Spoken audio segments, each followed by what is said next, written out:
The Unconventional Therapist's Guide to Nothing.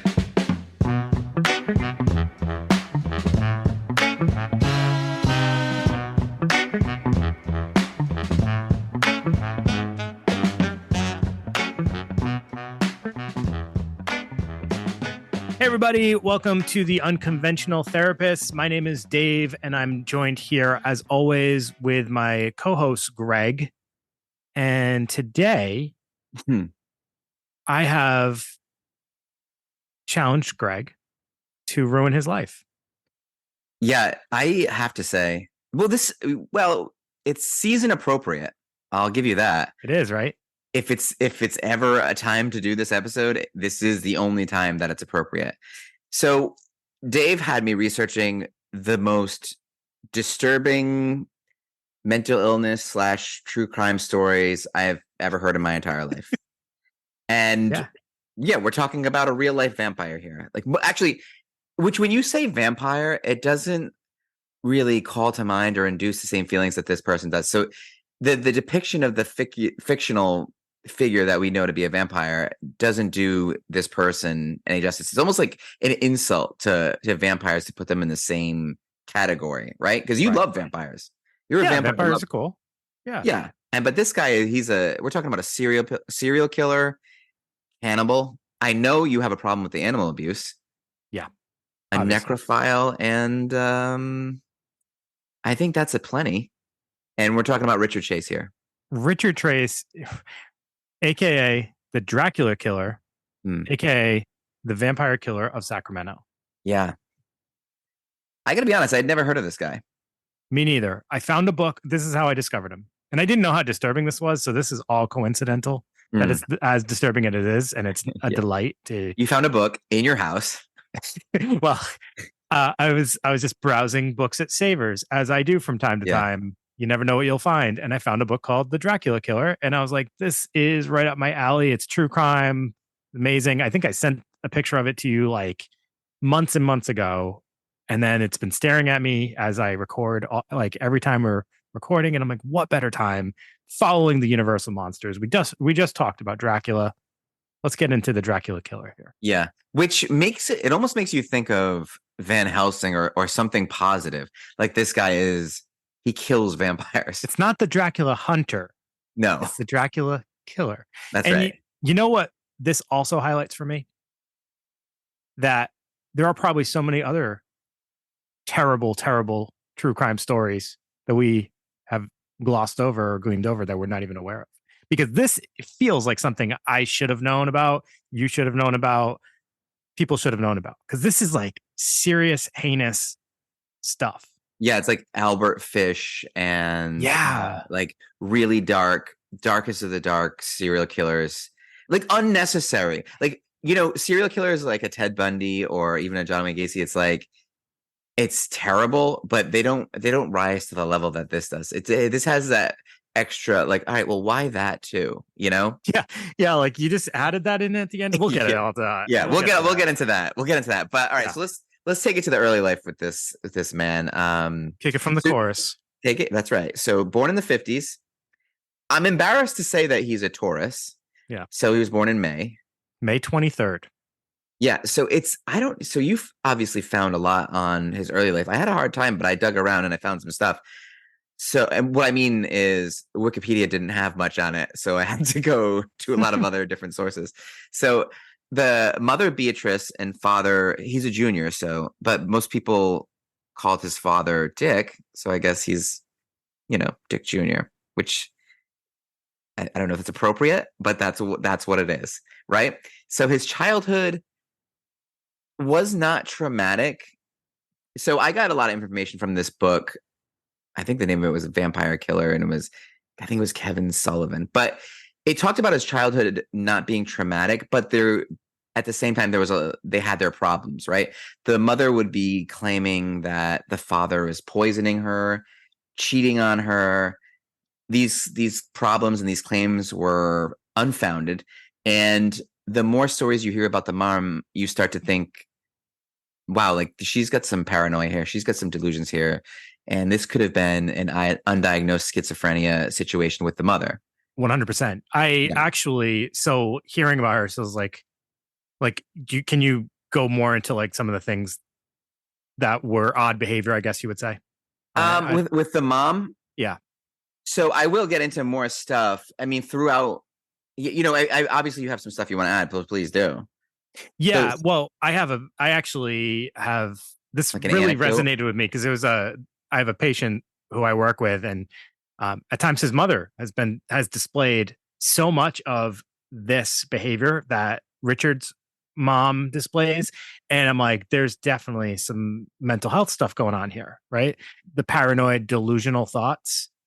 And it's interesting because when you're working with a child whose parent displays that, it's so hard because it's not like you can do anything to fix the parent. You have to just try to protect or forewarn the child or help the child understand what they're being witness to. And Right. Richard didn't have that. No, and that's sort of the perfect storm that is happening for Richard. So even when he does at times in his life seek mental health, well, his father didn't really believe in psychiatry and all that, which is kind of common for the 50s. That wasn't like outlandish or anything. But every time he's put back in the hands of his mother, she doesn't have the insight to do what's right for him at the right times. Like there'll be times in his life where he's doing okay in quotation marks and he's on medication and the mother will be like, I don't know. I feel like this medication, you don't need this. You're acting fine. You don't need this. And this is kind of like, are they poisoning you? Are they doing this to you? Whatever. She has all these delusions and that causes him to get off his medication and then he spirals again. So just as a young kid, what you see from Richard Chase is outwardly a normal kid. I remember reading something about he had his birthday party and there was like 50 something kids there. And that never happened for me as a kid. So that's a bash. Yeah. Right? How many kids, Greg? For me, the top? Yeah. I don't know. 7 when I was growing up. I didn't have a ton of friends, but I had some good ones. Still got the same ones, right? So, I mean, before the age of 10, though, he starts to exhibit the signs of, and I don't know if you've ever heard of this because I hadn't, but it's interesting. The MacDonald triad. Yeah. You've heard of that? I didn't know that was the term for it, but I knew when I read it, I was like, oh, yeah, I know this. Yeah. So this is something that is used as a predictor of violence. Even sometimes you can predict serial killers. And there's 3 components of this thing, obviously, with the triad. And it includes arson. Yep. Check. Check. That's going to be a check here. Animal cruelty, big check. Check.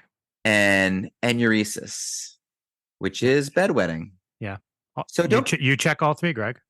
I checked going over, right? I checked 0-3 of that. I'm 0 for 3 on that one, and And yours is and caprices. Wait, which one's that? That's the other way.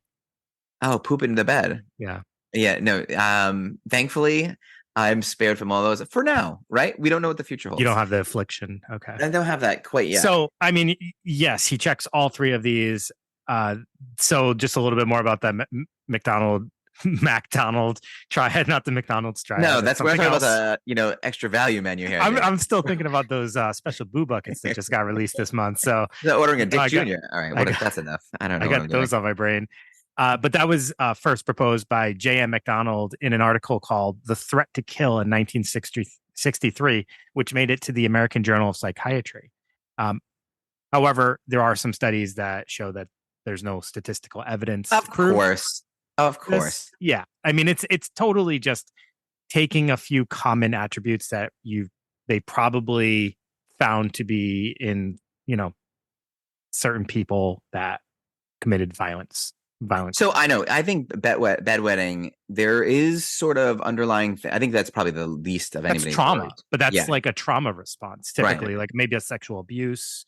Right. And that's exactly what I was going to say. Like that's what lines more that's a symptom of something that's going on in the house. Correct. As opposed to, an indicator of anything horrible. Now, but the other two, animal cruelty. Yeah. That's a little something else. When you can actually see, I have a problem.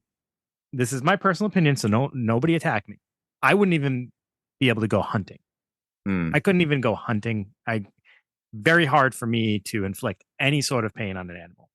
So for someone to be able to intentionally be cruel to an animal, like with their hands, violence. I know. That to me is alarming. I don't understand. So this is a really profound moment to hear me say that, to hear you say that, Dave. And I appreciate what you're talking about. But the whole time you're talking, like in my mind, have you in like an Elmer Fudd hat. Because just thinking about you walking around hunting in your flannels. Can you imagine it? I can't. I can't picture myself. I tried, but I can't. No. So here we are, right? He's growing up. Oh, so fire set. I'm sorry, just to retract, just to go back for 1 second. Yeah. Fire setting, you think could be connected to violence? Like it's antisocial behavior. I'll tell you that. What if they just love flames? Yeah, that's the problem. Dave, is there something you want to tell us? I feel like sometimes you're like, well, I mean, I don't know about the burning things. That doesn't seem. What if I just love fire? You might grow out of it.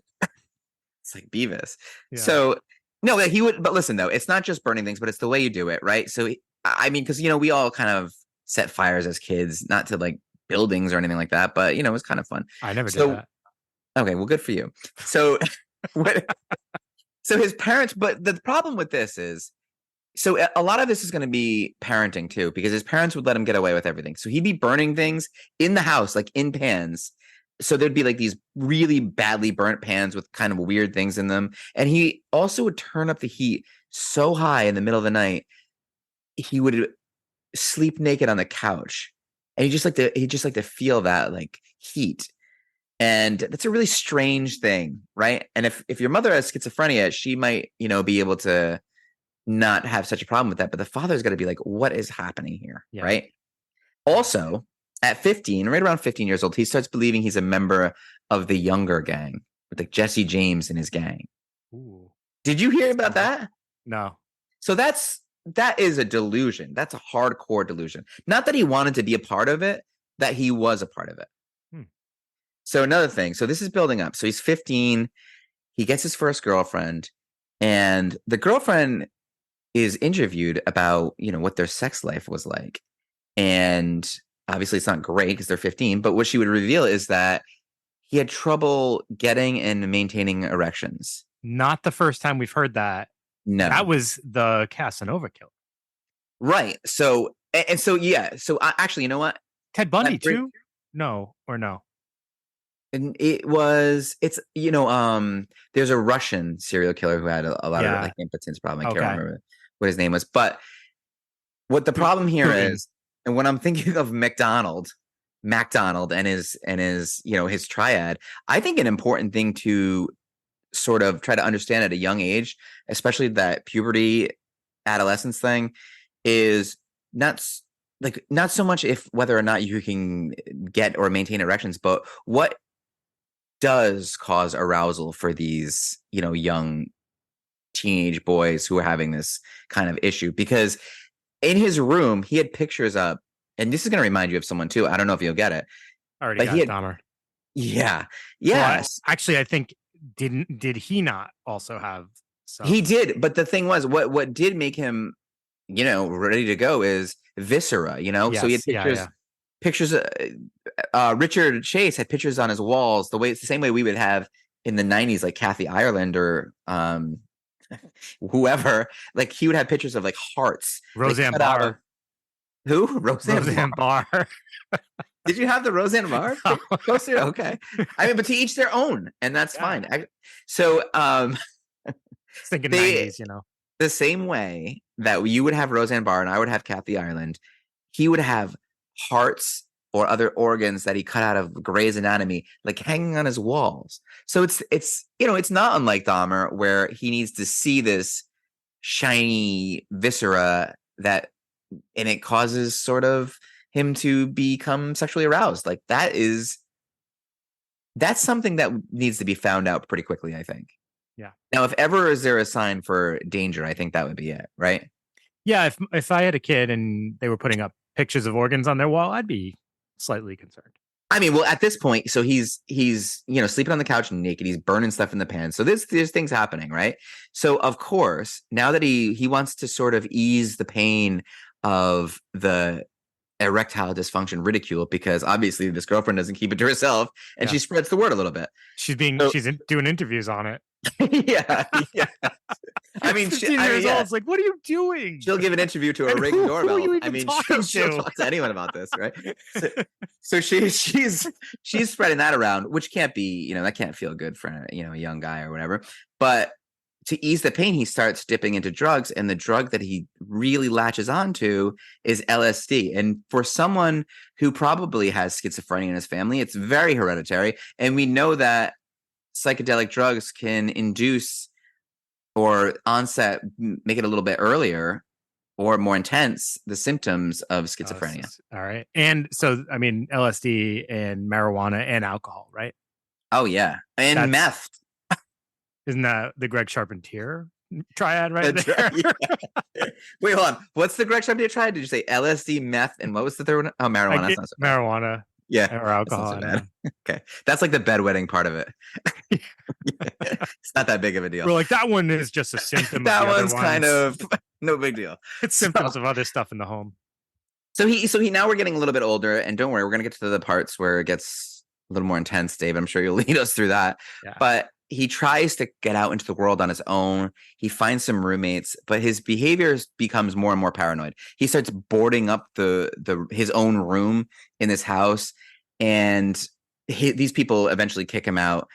And so now he's bouncing from his divorced parents, who eventually got divorced, from one house to another to his grandmother's, and they're each kicking him out. He starts to really not start to take care of himself. His hygiene is awful. He's leaving crumbs everywhere. That's what some quote his grandmother said. Grandmothers hate that. And he's never showering. And he's always talking about how the government and the police have this vendetta against him. Like, everyone's out to get him. He starts to have these persecutory, which is essentially believing someone or something is spying or attempting to harm you. We see this a lot as far as, delusions go. I think it's probably the most popular one, I guess. It's this pretty much the same as paranoid delusions. He's losing the ability to tell what's real and what's not. And that's scary. Yeah. That is scary. Yeah. So just to give you a sense of some of these delusions that he's having, or some of the strange things that he's starting to think into his adulthood, I'll let you know what kind of gets him institutionalized, and then we'll talk about how he gets out of that, and we can get into the murders themselves. So, of course, he's thinking everyone's against him. That's the lower level one. He's feeling like his bones inside his skull are shifting. Isn't that? I was having a hard time even imagining what that must have been like. So he would eventually shave his head clean, and so that he could really get a good look at it, and he was able to visualize it and see, like, almost like a river. His skull is just in pieces moving around in his head. Is that why you also shave your head clean? Wow, you're learning a lot about me on this episode. Right? Actually, this one kind of relates to me too. Like, his heart is having issues. It feels like it's stopping. I feel like that sometimes that happens to me too. Yeah. He's able to treat this brain injury, though, this shifting skull. And the way he does it, it's like he learns that you need to have some more vitamin C in your diet. And the way he gets this is by just placing oranges on his head, and the vitamin C is absorbed that way. Is that called osmosis? Well, yeah, but that's not actually how osmosis works. So, yeah. I just dropped science on everybody. That's more like osmosis. Okay, I'm sorry. So this is what's happening next. So this is where he starts to develop this more, supernatural type. Supernatural is the term we want to use for it. Well, yeah. I mean, if you want, at some point we have to connect him to Dracula. So he's injecting rabbits. Oh, I got it. How about okay, go ahead. I think you would actually call it batshit crazy. Okay. Yes, absolutely. Because of vampires. And you know what, dude? I don't feel bad saying that as a therapist, because this guy deserves everything he gets. No, this is beyond. And if you guys feel like we're being harsh, wait till we get. Just wait. You'll be like, they were not harsh enough. Yeah, they're being kind right now. Too kind. Yeah. So, especially, you know what? And if it's not the people, it's the animals that get them. Anyways, he's injecting the rabbit's blood into his veins. He thinks is somehow he's like, the medicine the doctors aren't giving me isn't really working, so let me try my own forms of treatment. It's a good thing that he didn't hear the term tiger blood back then, because he would have been doing that might have died a lot sooner and saved us all the trouble. He was ripping heads off of birds to drink their blood. Yeah. drank blood from the therapy This is dog. while he was being institutionalized. This while is he was at the institution, yeah. at the So institution. this is while he's there, and at this institution, all these delusions are kind of happening, and this fixation with blood is, giving him the nickname, or at least helping him become associated by the staff with Dracula. So he somehow finds a way to fake or become a little bit better. Maybe it's like the medicine, the regimen that he's on. That's what I had heard. That the but see, the thing was... I do take issue with, so schizophrenia, and we'll talk about this. We have a whole episode on that, so we don't need to like dig way deep into schizophrenia. But it's like when you're in a psychotic state, you're, at least in my understanding of it, is that you're not able to you're having a break with reality, right? Like you're completely outside of reality. And oftentimes, even when, say, Richard Chase gets pulled over, there's an instance where he gets pulled over and he's got blood all over him, and he tells the police, like, it doesn't make any sense, but they're like, why do you have blood all over you? And he's like, oh, I went hunting. And they were like, when? And he was like, name some date that was like, it was like a year ago. It was like he got pulled over in August, and he had said, oh, back in May or something like that. It was. But so that's psychotic, right? Fine. Yeah. But what he's doing isn't. So he understands that what he's done is wrong. And so he's deceiving the police, or at least trying to. And that's what gives me this. Oh, so that the fact that he's aware enough to make up lies shows some sort of awareness. Yeah. Like he knows the difference between right. He knows that his drives are wrong, and he has to hide them from people, even in his most psychotic states. So he's in a psychotic state. But he is psychotic. Oh, absolutely. There's no denying that. He says things throughout the entire time, the numerous times that he gets like questioned or in trouble, he makes statements that make no sense to what is happening in reality at times. Yeah. And that will just get worse and worse.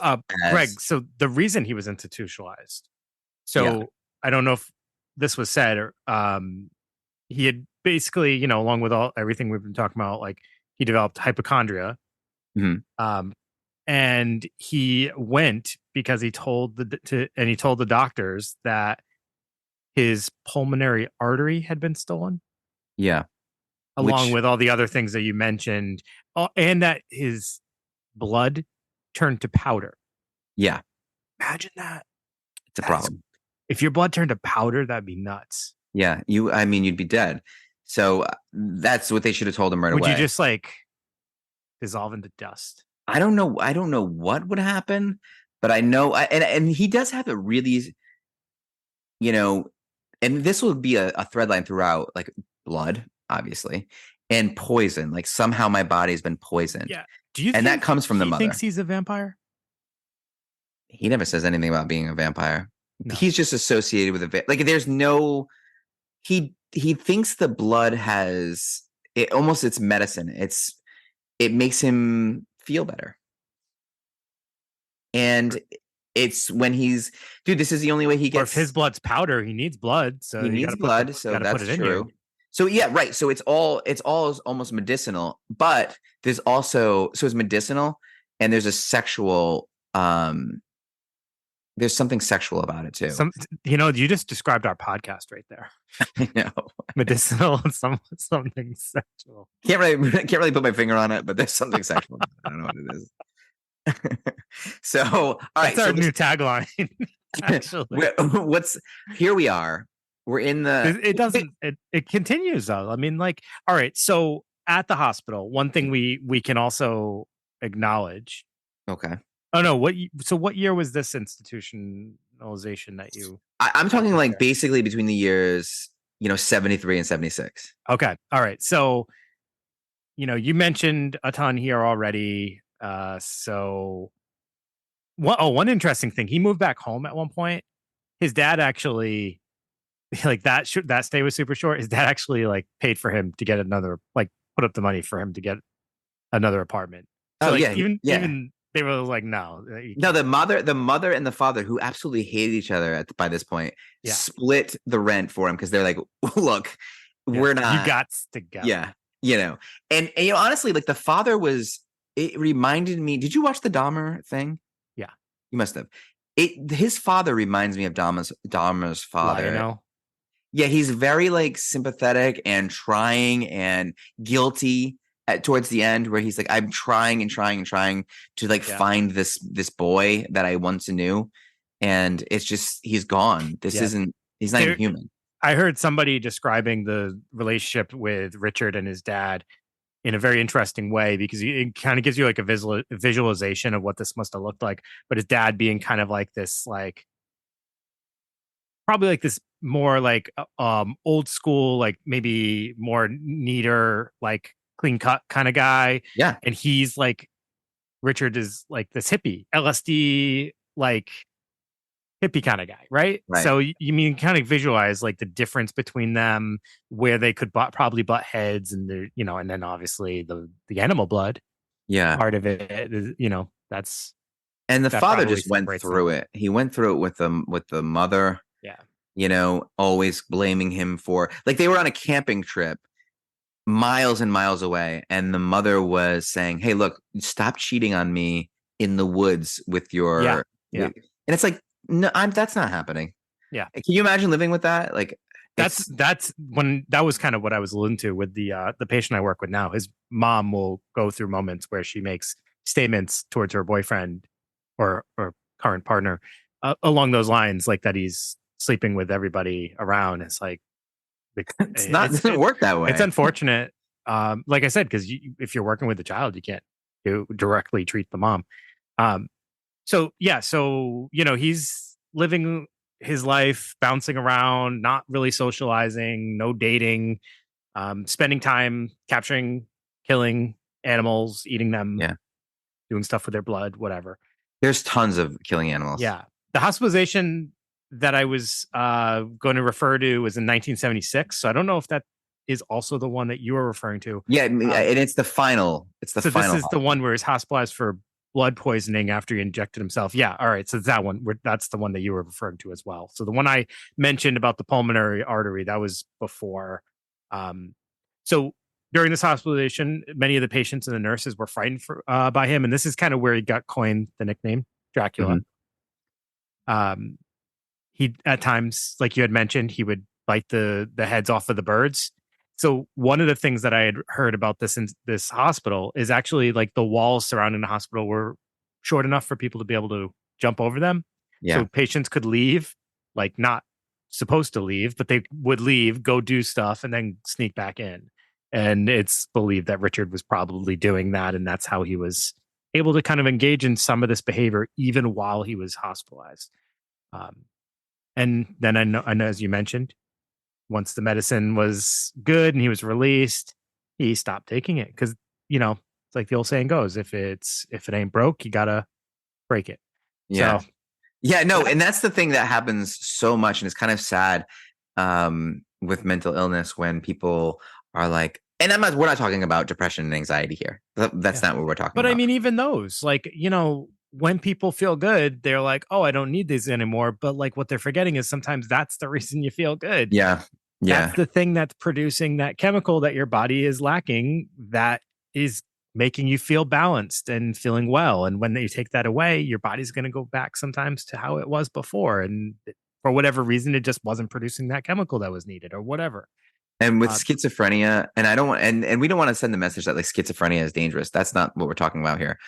But if your delusions and hallucinations, can be dangerous if you're not in the right setting, and schizophrenia is not dangerous. This case is dangerous. And this guy case is dangerous because he's not a good person. Yeah. No, he sent person. Every red flag, every sign. There was like, oh my goodness, if this existed today and it was overlooked, this would be a disgrace to the medical field for allowing any of this to take place. He's biting the heads off of birds in front of the staff. He's putting oranges on his head. Yeah, that part is strange too. But I mean, that'd be like the first thing. I'm like, no, there's something wrong with this boy right here. just drinking so much blood. I mean, he killed both of his mother's dogs, and she covered for him. Yeah. Did you? I mean, well, like, I mean, that's the thing. You can't like, and obviously, professionals can't like know things that are covered up, and they only know what yeah. they're told. But Well, he when you're did seeing, enough. He did enough to make it so that, like, hey, this boy probably needs 24 hour surveillance. Right. And he at least needs to be outside of society. And it's hard to say, because you don't want to do that to people who don't deserve it. But this person is very dangerous. If you're sexually attracted to viscera and blood, and you love to drink blood, and you think it makes you better, and that's your drive, that's your, like we in psychology, we like to find like what drives your behavior. For this person, blood. Yeah. Yeah. Right. I was going to suggest that, like, just to make sure, your kids are on the right track, you should sit them down and ask them what makes them aroused. You think that's a good idea? Yeah. Parenting tips for Dave. Yeah. Do it with the door closed. I'll just keep an eye out for my the McDonald triad. I'll leave the fourth part out of it. I'll just keep my eye out for it. Okay. I guess that's an easier way. Yeah. So let's get into the murders. Okay. Here's the thing. I realized something about this about myself when I came to discovering this case. When you're a murder, like someone who commits a lot of murders and you're shooting people, that just something about that way of doing it is like just didn't match. Like, so his first murder is a drive-by shooting. Yeah. I thought that was strange. Like, for everything that's going on, his first shooting, December 29th, 1977, drive-by shooting, he murders 51-year-old Ambrose Griffin. Yeah. Who is a father of two, and that's super sad. But like a drive-by shooting, that is so not the vampire killer. I know. I felt the same way. It's very strange, but it's dark too, because it's just like, why, and reckless. Like, what is the point? Yeah. It doesn't fit his profile, but it's such a cowardly way. Well, it escalates quickly. It does. All right. So the next thing that happens, not a murder, but it's also very notable and interesting. So 2 weeks later, he attempts to enter a woman's home, but the doors are locked. So he decides to leave because Richard believes if the door is locked, that's a sign to not go in. That's very vampire of him. Wow. And I was going to say that. So if it's unlocked, it is a sign that it's an invitation. Right. And exactly, that's a vampire thing right there. You have to be invited in. So he made up his own rule that, hey, just as long as the door is unlocked, I'm going to go in. So that's his profound discovery right there. Right. Door is locked. Do not go in, Richard. All right. So another time, also not a murder, but very notable and also really, really disgusting. He was once caught by a couple going through their belongings. And when he fled, they discovered that he also had urinated and defecated on their infant's bed and clothing. Yeah. So this is when it's like, okay, why? This is when it starts taking a weird turn. And when they were chasing the father was chasing him down the road for a little bit, and then this is, for whatever reason, they mentioned this in the book, he turned his head back and said, "I was taking a shortcut." But it's like, I heard that. But it's like, wait a minute. I had to poop. Yeah, like, wait a minute. So it's just a weird thing to do, to defecate and urinate on the infant's bed. That's dark. It is dark. It would have been hilarious to like watch the couple like go into their infant's room, be like, "And your recess?" And they're like, "I'm good recess." Yeah, I had that vision in my head of like that. They were worried about their kid, and they're using like the medical terms. Yeah, no, but it's like a grown man took a shit in the baby's bed. That's a grown man's. Awful. Yeah. Horrible. All right. So that leads us to the next murder, January 23rd, 1978. Yeah. He breaks into the home of Teresa, also known as Terry Wallen, I want to say. Yeah. Who was 3 months pregnant. Super sad. Yeah.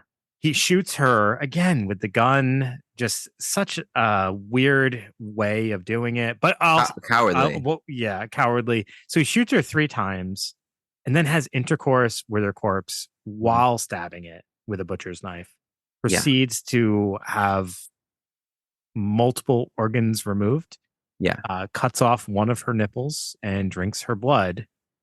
And then later, again, this is like that. Why? Why do you need to go this far? Stuffs dog feces down her throat before leaving. I can't even say that. Like so I know it's like the ultimate, and then people are like wondering why we can be Defiling. callous and just talk about him like he's a piece of shit, because he completely is. He knows that's Defiles. wrong. Like He he's in a defiles her. psychotic state, but he knows that's fucked up. He knows that. You know, I referenced the gun there, and then it just dawned on me, and I don't think we mentioned this. Richard was known to carry guns a lot. He actually almost to like, it caused him numerous issues, the fact that he had guns on him. Like they would drop out at, like, wasn't there like a party where a gun dropped out of his He would walk pants or around his something apartment like that? complex like holding a shotgun. Someone actually had to like tell him, like, you can't have a gun here. Like, that's a common thing that we kind of glossed over and forgot to mention. So now that we're like, we're 2 in here, and just to take a little break because we're gonna get into the next ones, but so right now it's like, if you were trying to psychoanalyze this, and we're like, okay, so with the woman, it's like putting dog feces in her mouth. Maybe the woman who was telling all the stories about his ED, maybe that's some sort of like, you won't talk now, or you won't talk shit even. I mean, I'm not trying to like put it right on the head, but like, I mean, was that a phrase that was commonly used in 1978? I don't know. But maybe like I can understand, almost like you can almost draw the line to that. But then why shoot the 51-year-old Ambrose male? Yeah, no, here's the thing, Greg. Like, I don't think you can psychoanalyze the acts themselves, because this is also the same guy who's injecting rabbit blood into him. He thinks his blood turned into powder. Who knows what he thought he was doing to these bodies, and if he actually had some crazy thought. And then there's later stuff that he says later that in prison that just is just beyond what our comprehension. Like, there is no rationalizing, there's no understanding this, I don't think. I think you're probably right. This isn't your this isn't like some antisocial personality disorder. Like, he's not sending some philosophical or metaphoric message here. It's like, but I don't know, but there's got to be some kind of message from the subconscious. If it's like when you're getting a weird dream, a message from your dreams, and it makes no sense. Like, maybe there's a way to interpret that. We've talked about that. So do you think his, like, so far I don't know, delusions could be some kind of internalized message, or is his delusions based in something totally else? I don't know. Let's go on. I personally think they're probably based in nonsense, like non-reality versus like feeling, emotion based, but who knows? Yeah. The delusions themselves I'm talking about, like the blood powder and stuff like that. I just had like the weirdest thought where it's like almost an interesting concept where someone who's completely, upon waking, psychotic, and their thoughts and their actions have no basis in reality, but when they dream, it's the normal world. I don't know what that's. I also just had an idea. Okay. And I thought of like a different version of Tang that like makes a red drink, and it could be called Richard Chase's Blood. Okay. That's not bad. No one better. So we're both idea men, and that's why we do this. That's right. Okay, moving on to the next one, David. Take us through. January 23rd was Teresa Wallen. January 27th, so just 4 days later, he enters the home of 38-year-old Evelyn Maroth, where he encounters her friend, Danny Meredith, who he shoots with a handgun. Again, shooting. Yeah. Then he fatally shoots Evelyn, her 6-year-old son, Jason, and her 22-month-old nephew, David Ferreira, before he then like proceeds to mutilate Evelyn's body and engages in necrophilia and cannibalism with her corpse. While he's there, a visitor knocks on the door, so Richard flees and takes David's body with him. The visitor then calls the police. While they're there, they discover that there's handprints and shoe imprints in Evelyn's blood. Richard is arrested. They search his apartment, and they find that his walls, floor, ceiling, refrigerator, and all of his eating and drinking utensils are soaked in blood. Crazy. Can you just put yourself there? Like, think about walking into that apartment. Yeah. Everything's soaked in blood. There's animals that he's not just, so he's cannibalizing people. But what do you call it when like there's animals that are he's eating animals' flesh raw too, like just like dogs off the street. Dude, this like, so you're talking cannibalism, you're talking necrophilia, you're talking murder, you're talking about everything, killing kids bad. and babies, and it's like, dude, what is this? This is Dave. Seriously, like, what did you? This is the darkest. Like recesses of humanity. This is. I'm trying to remember what you told me previously was like the darkest topic that I've ever come up with, and I think this topped it. Like, yeah, I don't think anything will top this. No, there's each one of these things. This is one of those. This is one of those episodes where I feel like we're overcompensating how dark it is by making way more lighthearted jokes than normal, because this is like dark. Yeah, it's that's our defense mechanism. Yeah. We'll talk about Freud at some point. But this is, we have to. We can't just go into this thing and we have to, in between saying things like that, try to bring a little, and hey, look, we're not comedians here, but we're trying to bring a little levity to this episode just so it's not so heavy. But I guess, you have to know, it's important to know about things like this. There's a reason why you learn about these things, because these signs, they can't be ignored. Oh, this is like, I know some people feel like true crime maybe glorifies the wrong people. Maybe it makes people focus like this, but this case is a perfect example of this should be something people refer to as a learning tool, right? Yeah. We should not villainize schizophrenia in any way, shape, or form. We should not be afraid of schizophrenia, but we should be paying attention when people have symptoms like Richard has and get them the appropriate help as soon as we can. So let me just wrap up how this all ends for Richard. Okay. So in 1979, he stood trial on 6 counts of murder. Mm-hmm. His defense team attempted to have him found guilty of 2nd-degree murder rather than 1st-degree to avoid the death penalty. And their case was going to be leaning towards like mental illness rather than it being premeditated. On May 8th of 1979, he was found guilty by the jury on 6 counts of 1st-degree murder, rejecting the argument of guilty by insanity, and he was sentenced to die in the gas chamber. So that did not happen. However, he was at some point found, I think it was, it was December 26th of 1980. So a little over a year later, or a year and a half later. He didn't get what he wanted for Christmas. All right, that's not funny. You might be able to pull that. He was found dead in a prison cell. The autopsy revealing that he killed himself with an overdose of prescribed medications. Hey, he was actually taking them for once, and not taking them correctly. Here's the thing, too. Why? Now that's a learned thing for the prisons too. Like, you can't give a prisoner all their medication. You have to dose it out. Well, who knows? Maybe he was like cheating. I think someone someone overdosed him. Yeah, that's what it sounds like to me. They were afraid of him in prison. People were genuinely afraid of him based on the stories on his history of violence. That says something when you go into jail and people are afraid of you. Yeah. So maybe somebody did want him gone. Who knows? I think they must have. There's an interesting thing, Greg, and I think you're familiar with this. So he did a series of interviews with Robert K. Ressler. And do you want to talk about that a little bit?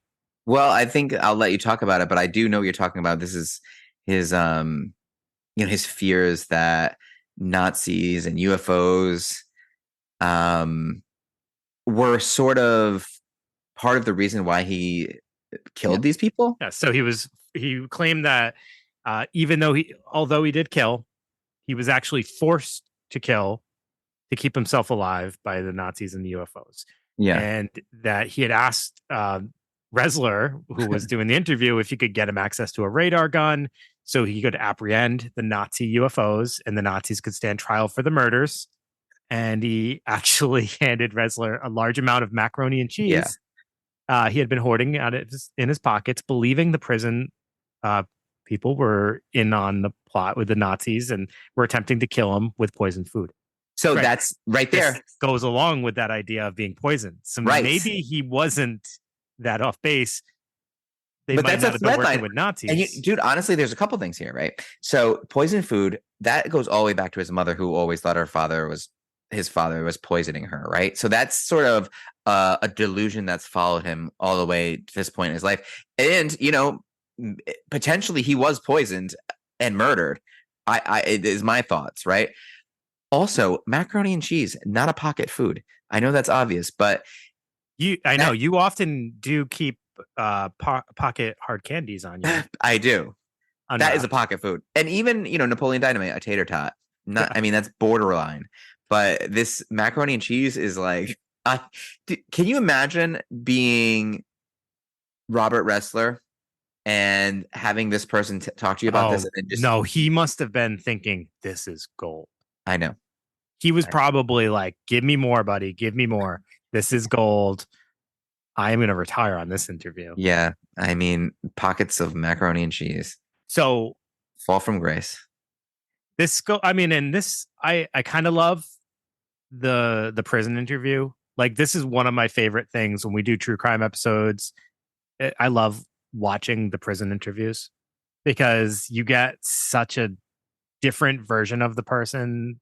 They're like, this is them either they're reconciling, the things they did, or they're still trying to justify the things they did, or they're like neutered almost. That's the way I think of it. Like they're neutered. Yeah. They lost some of like the hostility in some ways. Like Eileen Warnos's, she didn't lose her hostility. She was still a firecracker to the end.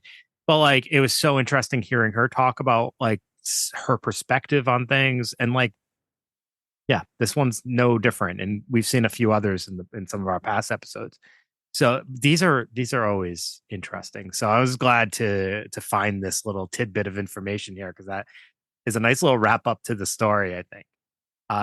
Pop culture. Or did you have more? No, go ahead. No, I just want to say one thing. I think, I want you to do pop culture. I just think it's important for us to make clear, because I know you like those trigger warnings, that schizophrenia in and of itself is not something that is dangerous. Like, with support and medication, it's completely treatable. And it's Richard Chase he knew what he was doing was wrong, and he did it anyway. That stands separate from the mental illness. That's like just an illness of character. That's a different thing. Right? I can have anxiety and still have bad intentions and do the wrong thing. And that has nothing to do with my anxiety. Right? Like I just want that to be made clear. We did a huge episode on schizophrenia, and we also talked to a business owner that has schizophrenia, and there wasn't I just wanted to make that clear. Like those two things don't go hand in hand. Yeah. Thank you. Right? I feel like it's important to say that. Yeah. No, for sure. All right. Oh, also one more thing. This did remind me of, I'm sorry, but like paranoid schizophrenia. Who does that remind you of? Old Ronnie DeFeo from Amityville. Sure. Yeah. I mean, and he was using LSD. So that's another thing. Try not to use LSD. Use it less. Yeah. Use it less. Less is more. If you have a family history of schizophrenia, probably use it even less. Probably don't use it at all. And that probably would go for marijuana too, or any because that is. Or how about psilocybin though? I mean, honestly, not that either. It's got the same. Dude, you're such a prude. I'm sorry. I'm sorry. You are such a prude. All right, give us the pop culture. What do we got? Some songs and stuff. No, I don't actually. I just have one main one, and then one honorable mention. Okay. But this main one seems super appropriate considering the month as well. 1987 film called Rampage is actually based on him. And this is directed by, rest in peace, William Friedkin, who you all might know, The Exorcist. Okay. Wow. He created The Exorcist. Well, he didn't write The Exorcist. He directed it. But he made a movie about the vampire killer. Did you know in The Exorcist, the book, it was a boy? All right. Just saying. So my honorable mention, and this actually isn't about Richard Chase. There's a film called Martin, which is by George Romero, Night of the Living Yep, Dead. that I do know. And this is also this is not about Richard Chase, but immediately made me think of Richard Chase because it's from 1977, so this actually predates his murders. But it's about a man who thinks he's a vampire. Yeah, so I mean, I guess that like, what do you think of the name Vampire Killer? Dracula Killer, I like better. Well, okay, so, but do you think that? First of all, I don't think he's drinking blood. I get it. Vampire, Yeah, drinks blood, injects blood. But Dracula wasn't doing stuff like that. He was drinking blood. Yeah, he was drinking blood, but he wasn't like doing the other stuff. So he's called a vampire because of how pale he is, the blood stuff, all that stuff. So the reason he got it seemed appropriate at the time, I guess. Yeah, it's almost he's scarier than a vampire though. He's something worse. And when you're watching these movies or like Dracula and everything, and they're talking like pure evil, and then like they're portrayed on the screen as just this sort of benign, really like not as evil as you. This is pure evil. This is what evil looks like. It's like senseless. Greg, here's the thing though, like over the top. You say that, but if this man showed up at your office, you would not say that. What do you think I would say? I mean, he showed up before his first murder, so at this point, maybe he's pooped in a neighbor's bed. Maybe did he tell me that? Is he telling me that? Yeah. Hey, Greg, I pooped on the neighbor's bed, and I bit the head off a couple birds. Okay, so that's when you would lose me. If you would say you're evil. No, not yeah. Well, I don't know. Killing animals for no reason is evil. Yeah, I think. But it is part of his mental illness. Yeah. And I get your case, and I don't disagree with you about like he does have an awareness because he's able to make. Because you know what? No, Dave. Look, I'll tell you the difference between evil and not evil in this moment. The same thing with the birds. Like a bird comes to the window and he bites the head off, and he looks at me, and he smiles, and he's like, just doing my thing, right? And the difference with Richard Chase is like he would hide it, and he would have blood all over his face, and I'd be like, "What the hell happened, Richard?" And he'd say, "What do you mean? I cut myself shaving." Yeah, exactly. That's what makes it evil. Okay, it's the deceit, because we know that deceit and devil, that's the same word. This is evil. Can we think of other situations where somebody is mentally ill, has mental illness, like psychotic break or schizophrenic episode, and is aware enough to make up lies, but still it's like their symptoms are based in their mental illness? Does that make them evil? It would have to be really specific, and we have to know the nature of your mind is telling you to do these things that maybe you kind of know are wrong, but you're alone, you're getting no support, you have no professional help, you have zero parental help or understanding. Like his dad is probably the closest to anybody that's normal who could help him, and his dad is like, "You got to go, dude. I'm going to actually pay for you to live somewhere else because I can't be around you." Mom is displaying crazy behavior herself. Like, who's helping him determine what thoughts are based in reality and what thoughts are based in I get what you're saying. I do. And I think it's the nature of the crimes. Because think about it like this. Like because when you're talking about that, I mentioned this on a podcast a long time ago, but I did have a patient who lived in a not so great neighborhood. Yep. And he, there's a lot of crime going right outside his door. He lived in like an apartment building, and the number on his door was 312. I remember. And he kind of associated himself with like being connected to God. And that's, it's a grandiose delusion. It became in his mind, he thought that these people are really dangerous and God doesn't want them around. And for him to do the right thing, he might have to take them out. And that's dangerous when you think you're doing the right thing and the right thing is terrible. Yeah. So I get what you're saying here, and I don't disagree. Dangerous, scary, all the negative stuff. I personally me, not be able to label it evil if I know that it's based in mental illness, because I still don't think it's aware, but it's not conscious. And So, there's all right. lack of support. If you had all the supports, you had people around you trying to keep you grounded in reality, and you're still making conscious decisions to kill and do brutal things, then I think that might separate this. But I feel like this is a man who's almost left to his own psychosis. With Yeah, zero but support. I think that he is psychotic, but I stand with the idea that he's evil because I mean, even when he kills people, he's not just killing them because whatever the psychotic, you know, line of thought is telling him that they're dangerous or they're wrong or this is the right thing to do. He's taking away from them their dignity. I mean, he's putting animal feces in their mouths. He's killing children. Yeah. I mean, dude, we didn't mention, but like in the book, it talks about, you know, remember the scene in Seven, the lust situation? Like there was a scene, like there was something like that with a knife. Yeah. And that's, dude, that is. Oh, is disturbed.